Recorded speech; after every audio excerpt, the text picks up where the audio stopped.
हाँ जी दोस्तों, अनप्लस लन पर मैं आपका दिल से स्वागत करता हूँ। अगर आप इस चैनल पे पहली दफ़ा जुड़े हो तो प्लीज़ इसको सब्सक्राइब कर लीजिए। तो हम बिज़नेस करते हैं, सारे बिज़नेस करते हैं। तो अगर हम बिज़नेस में नए तरीके नहीं इस्तेमाल करेंगे, मेरा कहने का मतलब है कि आज के ज़माने के हिसाब से अगर हम नहीं चलेंगे और न्यू टेक्निक्स नहीं लगाएंगे, तो कुछ टाइम की बात है कि हमारा बिज़नेस बंद हो सकता है। आप पूछोगे सर ये आप क्यों कह रहे हो ये? आज मैं बात करने वाला हूँ हमारे जहाँ हम रहते हैं, हम देखते हैं कि बहुत किराना स्टोर्स हैं, छोटी छोटी दुकानें होती हैं जो किराने का सामान, दूध, अंडा, ब्रेड, दाल, चावल सब बेचते हैं। आज उनकी बात कर रहा हूँ। और confederation of all India traders की तरफ से ये कंप्लेन की है उन्होंने कि जो हमारी जो दुकानें हैं वो ऑलमोस्ट बंद हो जाएंगी, हम बेरोजगार हो जाएंगे।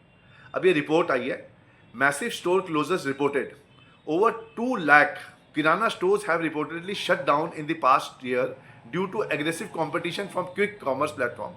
ये जो स्विगी, जोमेटो, जेप्टो, अमेजोन भी आ गया है। अब ये जो 10-10 मिनट में डिलीवरी कर रहे हैं अपना कस्टमर्स को, छोटे दुकानदार तो बिल्कुल नहीं सहन कर सकते। उनको एप्लीकेशन बनाना और ये सब करना इम्पॉसिबल है उनके लिए। लेकिन जो मिडल वाले दुकानें हैं वो तो फिर भी आज की तारीख में एप्लीकेशन बना लेती हैं, माल खरीद के रख लेती हैं, जैसे बड़े बल्क में माल खरीद के बेच रहे हैं या वीडियोस डाल रही हैं अपने इंस्टाग्राम में।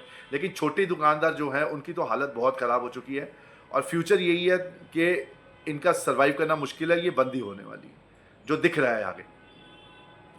तो आप देख रहे हो nearly 45% of these closures occurred in metropolitan, मतलब पॉलिटन एरियाज है। 45% की दुकानें ऑलमोस्ट बंद हो चुकी है और 90,000 स्टोर अर्बन एरियाज है उनमें बंद हो चुकी हैं। इतना इतना मुश्किल हो गया है इनको सर्वाइव करना बिकॉज ऑफ स्विगी, जोमेटो। मैं आपको एग्जाम्पल भी बताऊंगा, इसका एग्जाम्पल भी दूंगा आगे। अब हमारी जो न्यू जनरेशन है, जेन जी जिसको कहते हैं, about 22 crore new generation Gen Z consumers are expected to enter the online market by 2030।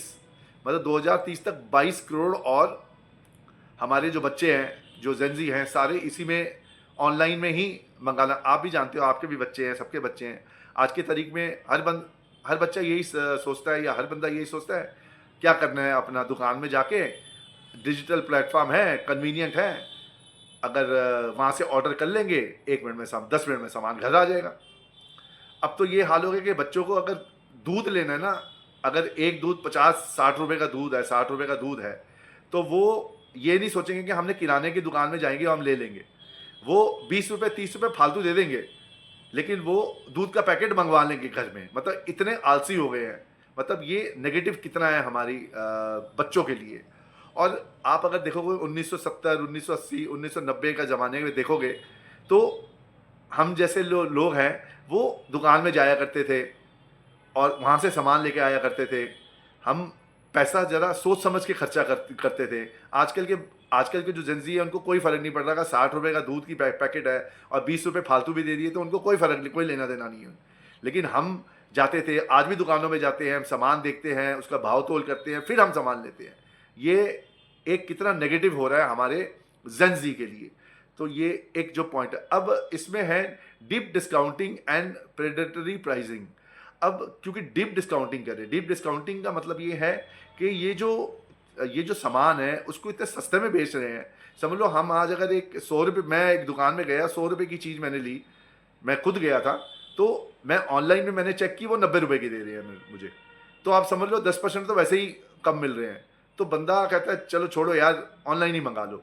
Deep discounting, इसी को कहते हैं डीप डिस्काउंटिंग। डीप डिस्काउंटिंग का मतलब है किराना स्टोर जो वो तो कर ही नहीं पाएंगे। उनके पास तो इतना मार्जिन ही नहीं है कि वो अपना कर पाएँ, कि सस्टेन कर पाएँ कि 10% डिस्काउंट दे देंगे। उनके पास बेचारे को बचेगा ही नहीं। काम क्या करेंगे वो, कमाएंगे क्या और खाएंगे क्या? ठीक है जी।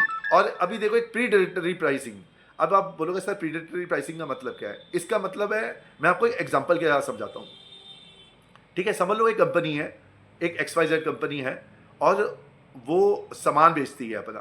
ठीक है, और उसके पास, या तो हमें ये एग्जांपल लेते हैं, समझ लो एक चाय की दुकान है। एक चाय की दुकान है, वो चाय बेच रहा है 20 रुपये में। ठीक है जी, या 10 रुपये में चाय बेच रहा है। तो मैं उसके साथ में चाय का एक वो लगा लूँगा बढ़िया सा, और उसमें 5 रुपए की चाय बेचना शुरू कर दूँगा। अब क्या होगा कि लोग वही 10 रुपए की चाय नहीं खरीदेंगे, मेरे पास 5 रुपए में खरीदने आ जाएंगे। अगर मेरे 5 रुपए में नहीं बिकी तो मैं 2 रुपए कर दूंगा उसको, तो 2 रुपए में बेचना शुरू कर दूंगा मैं। तो होगा क्या कि वो जो 10 रुपए वाली चाय की दुकान है वो ऑटोमेटिक उसके कस्टमर सारे मेरे पास आते रहेंगे और उसकी दुकान लास्ट में बंद हो जाएगी। फिर मैं 10 रुपए की चाय 20 रुपए में बेचूं, मेरी मर्जी।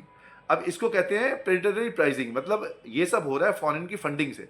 उनके पास फंडिंग है, समझ लो किसी बंदे का 100 करोड़ रुपए पड़े हैं, वो तो सोचेगा इस जो ऑलरेडी जो बैठा हुआ है, जो चाय बेच रहे हैं या जो भी दुकान है, इसको हटाऊं मैं और फिर खुद आ जाऊं और अपने मनमाने रेट बेचूं। ये इसको कहते हैं predatory pricing. CAT alleges that Q-commerce firms use foreign funding to offer unsustainable discounts that local kirana's operations on thin margin 7 to 15% cannot match। मतलब ये मैच ही नहीं कर पाते जो एग्जांपल मैंने आपको बताया उसके साथ। इसको कहते हैं प्रेडेटरी प्राइसिंग। और ये द कंपटीशन एक्ट ऑफ 2002 इसमें बताया गया है कि कौन से हम काम नहीं कर सकते, मतलब कोई प्रैक्टिस हम नहीं कर सकते, बिजनेस जब कर रहे हैं तो कौन सी चीज़ नहीं कर सकते। और इसमें देखो प्रेडेटरी में लिखा हुआ है कि अगर आप एमआरपी से कोई भी चीज़ कम बेचते हो तो इट्स एन ऑफेंस बेसिकली, लेकिन धड़ल्ले से चीज़ें बिक रही हैं। अब आप समझो, अब आप हैं ये ऐसी कंपनियों के वजह से ही छोटे दुकानदारों की हालत ख़राब हो रही है। अब regulatory demands and white paper, अब क्या है, छोटी छोटी जो दुकानें हैं, छोटी छोटी दुकानदारों ने ये रेगुलेटरी डिमांड उन्होंने कहा है कि CAIT को कि ये जो कर रहे हैं 10-10 मिनट में डिलीवरी कर रहे हैं, इनके ऊपर टैक्स लगाओ, लग्जरी टैक्स लगाओ। जो 10-10 मिनट में दे रहे हैं इनके ऊपर लग्जरी टैक्स लगाओ, जाके हम भी कंपटीशन पे रह पाएँ, नहीं तो इनका तो बेचारों का धंधा बंद हो जाएगा। तो अब ये सरकार टैक्स का मामला है, अब देखो सरकार क्या करती है। अब कंज्यूमर हैबिट रीडिस्ट्रीब्यूशन भी हो रही है, जैसे 51% of the contribution consumers have reduced there reliance on kirana through 91% of their अपना grocery market still remains with traditional stores. अब देखो 51% ऑफ द कंज्यूमर रिड्यूस, मतलब ये दुकानों में जाना पसंद ही नहीं कर रहे लोग आजकल, सोचते हैं ऑनलाइन मंगा लो। आप और हमारे घर में भी यही कहानी है, सबके घर में यही कहानी है।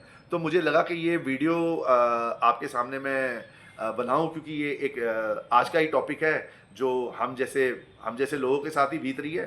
तो अगर आपको ये कंटेंट अच्छा लगे और इसमें लगे कि आपको कुछ अच्छी इन्फॉर्मेशन मिली है तो प्लीज़ मेरे चैनल को लाइक और सब्सक्राइब कीजिए। आप मुझे मोटिवेट करोगे तो मैं और अच्छे टॉपिक्स जो हमारे डेली यूज़ के भी टॉपिक्स हैं, जो हमारे आप पे बीतती है, वो मैं आपके सामने लाता रहूँगा। अगर आपको अच्छा लगे वीडियो तो प्लीज़ लाइक और सब्सक्राइब जरूर कीजिए। धन्यवाद, thank you so much, thank you.